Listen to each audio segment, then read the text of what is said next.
When will Trump send U.S. troops to Mexico? Seems like any day now we're in for an all out invasion of Mexico. Bruh. Hey guys, how's it going? And welcome back to another episode. In today's episode, we're going to be talking about whether or not Mexico is going to get invaded by the US. Spoiler alert, they're not. Mexico is not going to get invaded anytime soon. At least, not that I know of.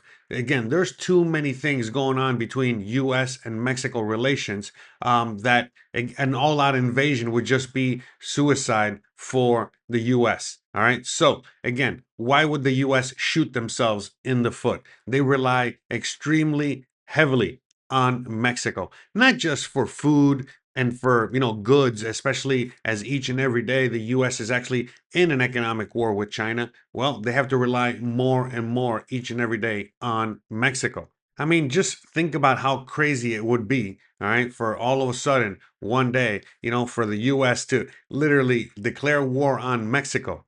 I mean, right off the bat, think about all the junkies, living on the streets in the USA that, well, all of a sudden are not going to be able to get their fix. They're not going to be able to get their hit. So how's that going to affect the US? Plus, let's not forget, there's, over 30 to 35 million Mexicans living in the USA. That's not including the cartel. That's just regular Mexicans that are living there. But as mentioned earlier, we got to be 100% realistic. The US's biggest trading partner is Mexico.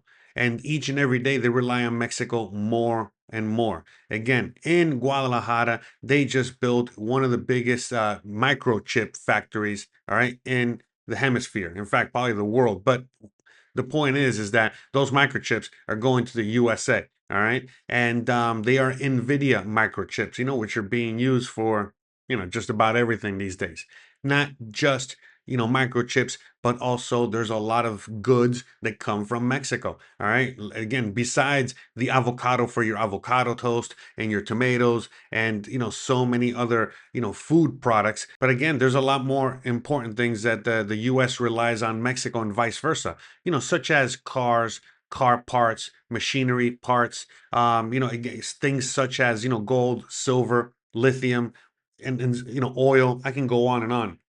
And the relationship is mutual. Again, Mexico also relies on the USA for things such as, in some cases, water. Again, not so much these days because, well, we've had heavy rains and this past year, so most of Mexico's pretty good on water for now. But there's other things, natural gas. Mexico imports natural gas from the USA, and so on and so forth. There's a lot of trade that goes on between both countries that are essential for both countries. Now, again, each country is also pretty sovereign and they kind of can do things on their own and they don't really need to heavily rely one on the other. Mexico being more independent than the USA these days. In fact, again, the USA relies more on Mexico than vice versa. But again, that's a conversation for another day. It doesn't matter who relies on who most, all right? The point is that they need each other. And as the USA is actually planning on invasions of places like Venezuela, they're getting heavily involved in the Asia, with China over there in the Middle East and so on and so forth. Well, again, if all of a sudden World War III breaks out, you already know Mexico and the USA are buddy buddy. All right. Even if Mexico is neutral, all right, just like they were during World War II, it doesn't matter. Again, as a big major trading partner, they're going to rely very heavily on Mexico, just like they do right now. Again, probably even more heavily. So, long story short, as time goes forward, the relationship between both countries is only getting stronger. And the reality is that you got to remember, you got to put politics aside. You got to put the rhetoric and the propaganda and all that stuff that you see on TV and online aside, and just look at the facts. And the reality is that as each day goes on, each country relies on each other more and more than ever before. Now, another thing I think most people are not really mentioning or talking about these days is the fact that next year is the FIFA World Cup. And I know a lot of people out there might not be sports fanatics, but it doesn't matter. This is a very important world event. And the FIFA World Cup is going to be held in the Americas, specifically Canada, USA, and Mexico. And so therefore, well, they have to cooperate during, the next year. And not only do they have to cooperate, but again, they are on the world stage. So it's going to be, very interesting to see how it all plays out because already, there are problems in the sense of like, think about it. If Mexico, the Mexican team or some other team has to play in the USA for a game, well, they have to get those visas. And these days, Trump is not making it very easy with the visas. So we're going to see how all that plays out. We're going to see, how, all that is going to develop because Mexico is embracing the World Cup. Mexico, obviously, they love soccer here a lot, football, whatever you want to call it. It doesn't matter. At the end of the day, it's a very big sport out here and it's a very big event, especially for Latin America and the rest of the world. And again, many of the games are going to be played here in Mexico, in the USA, and in Canada. So again, it's going to be interesting to see all that play out. And again, they, like I was saying earlier, they need ultimate cooperation during that time. So again, why would they all of a sudden invade Mexico? Okay, why would the USA invade Mexico? Not just now or anytime in the future. Again, it doesn't really make sense. But what does make sense, again, is the same old that you always hear from the USA, using scare tactics or using, other means in order to trying to get the country to cooperate. Now, again, things were very different, under different presidents. And different presidents of the USA did different things, same things as different presidents of Mexico. And right now, the reality is that Mexico is in a very, strong position, and they are basically holding a better hand of cards than the USA is. So again, in the past, the USA had a lot more wiggle room and a lot more power and influence and so on and so forth in order to negotiate with Mexico and basically get better terms when it comes to trade and trade deals and so on and so forth. But in recent years, and especially with recent presidents, well, things are completely different. And so the last president that Mexico had, same as this president that Mexico had, well, they're putting Mexico first. And when they negotiate with the USA, well, they're not necessarily negotiating from a point of weakness. So therefore, it might seem, from the untrained eye from far away that they are, in combat, like the president of Mexico and the president of the USA, hate each other and they're constantly at battle with each other and so on and so forth. But the reality is that that's not what's happening. They're just negotiating and they're both negotiators and they both want what's best for their country and so on and so forth. So you're seeing that Mexico has more of a harder stance on certain things and they have more of negotiating tools and chips in order to be able to again not get abused by the USA. In fact, perhaps have more of a fair deal, which again, isn't that what Trump's deal is all about? His whole shtick, which is just trying to get the best deals, possible for both countries or for, America or whatever it is. So at the end of the day, like like I've said, and most people already know, which is pretty obvious. Both countries rely on each other too much for all of a sudden there to be all out war, all out problems with each country. All right. At the end of the day, they have to cooperate. Now, I know a lot of you guys out there in the audience are very quickly going to point out the whole drug war, drug situation, the cartel situation, and all that between both countries. And as to, well, hey, Jose, that's the reason why, the U.S. is planning on invading Mexico, or again, they're going after the cartels, they're going after the bad guys, the bad hombres, and so on and so forth. Look, I get it. I understand that point of view, but let's also not forget that it's all business. All right. And this very easily can be fixed. All right. Very quickly by simply fixing the drug problem in the USA. If there's no customers, okay, in the USA, well, then the cartel has no one to, send all that stuff to.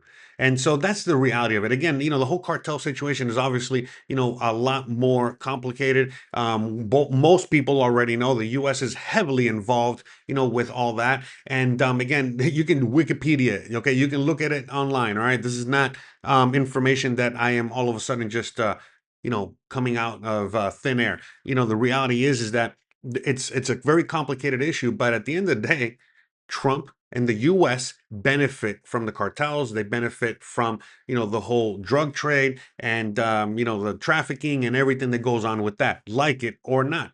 Because the reality is that, again, the Mexican president has said it, the previous one has said it, even the cartels have said it. They're basically, hey, listen, you want us to stop bringing drugs and all that stuff, all that bad stuff into the USA? Well, then stop demanding it so much. That's just the reality of it. If there's no demand, well, they're not gonna. The only thing that the cartel is going to be bringing to the USA would be avocados Bruh. and other, such goods, and then we would have a different problem. Okay, but again, that's the reality of it too. Most of the avocados and most of the things that you might get from Mexico are probably run by them. All right, most likely run by them. So they're just business people, like it or not.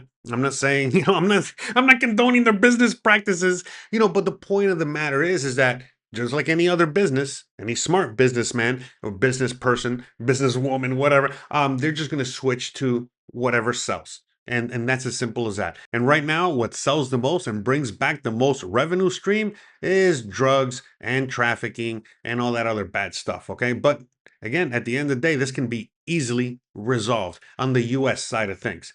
But again, let's not forget who started the drug war to begin with.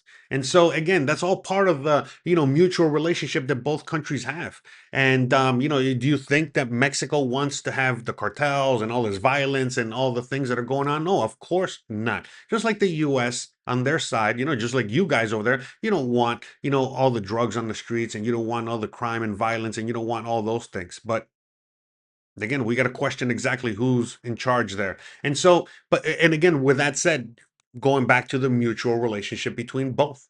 So this is why it's, Trump can say and the US, can say whatever they want about we're going to invade Mexico. We're going to go after Mexico. We're going to go inside of Mexico. We're going to do what, and no, they can say whatever they want. They're not going to be able to do that. And again, just like the USA, again, we know that they have a really, really, long track record of, and getting involved in other countries, invading other countries, regime change in other countries, and so on and so forth. All right. And right now they have their hands full with Venezuela and they got their hands full with other countries at the moment. So for them to all of a sudden, go after Mexico, which again, Mexico's topography, let's just talk about that for a quick second. Mexico's topography is very similar to Afghanistan. It's very mountainous, okay? The people here are very rebellious. The people here are armed to the teeth, all right? Don't get it twisted. Remember, most Mexicans have to deal with the cartel and they got to deal with other things, so they're very prepared. And if everybody has to,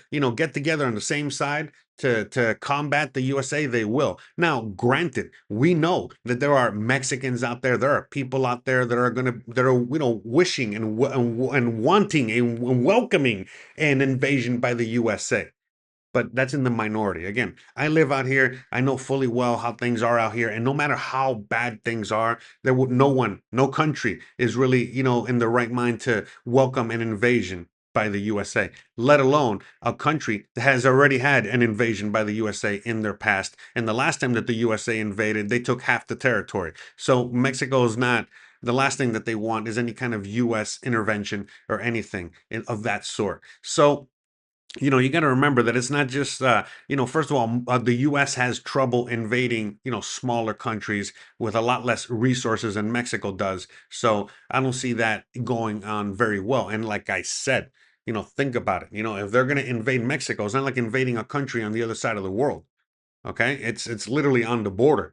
It's one of the biggest, if not the biggest, border in the world, right, between two countries, from my understanding, or one of the biggest. So at the end of the day, you got to remember, guys. The reality is that you got to put the rhetoric aside and you got to put the facts on the table and you got to put what the reality of the situation is. And so again, guys, the reality is still there that again both countries just rely on each other way too much. All right. And in fact, the likelihood of the USA actually, turning into, some sort of civil war or some other, situation internally, I feel like there's more of a chance of something like that happening as opposed to an invasion of Mexico. In fact, something like an invasion of Mexico could probably trigger, that whole, civil war or extreme division in the USA. Again, things are divided enough as they are. So again, just imagine if something insane like that were to happen. Of course, we cannot forget that, the USA is always, going to be hovering above Mexico. All right. They're going to be doing reconnaissance, and they're going to be, spying, and they're going to be doing all kinds of things. All right. But at the end of the day, there's no invasion. In fact, like, how many cartel sleeper cells there are just all over the country. So imagine if there's actual, gunfire. There's actually, something, like a battle, a war breaks out on the border, something like that. Yeah, it's not going to end well for the USA. I'll tell you that. So, it's not going to be pretty. All right, it's just the fact. It's just the truth. There ain't no real sleeper cells out here in Mexico. What, a bunch of retirees, and in one of these one of these cities out here like Merida. No, nothing's gonna happen. All right. So, anyways, guys, I really hope you guys enjoyed today's show. I hope you guys are enjoying this new format that I'm doing here. Just trying to see if I can cover certain topics, certain hot topics of the moment, and making shorter videos and just showing you, well, a lot of the footage that I've already have. I have tons of stock footage. If you want to see more episodes, more footage, check out other videos where I talk about other subjects, or better yet, if you're looking into moving to Mexico or traveling to Mexico and you want tons of free information on moving to Mexico, again, please check out my channel, check out my website, check out, all these videos that I have available for you guys, to research and really do your due diligence to see if you actually want to come out to Mexico or not. Again, most of you guys realize that you do, and you love it out here once you finally get out here. In fact, the one thing that most of you guys, the one regret that most of you guys have when you come to Mexico is that, well, you didn't do it sooner. But anyways, guys, I really hope you guys enjoyed today's video, and if you did, please check out these other videos at the end of this one that will have, other awesome, useful information that you might be interested in. So, all right, guys, you already know the deal. If you like this kind of content, don't forget to please like, please subscribe, please share, please hit the bell icon, but more importantly than anything else, please continue to stay awesome. Thanks again for watching, and I'll see you guys on the next one. Bye, guys.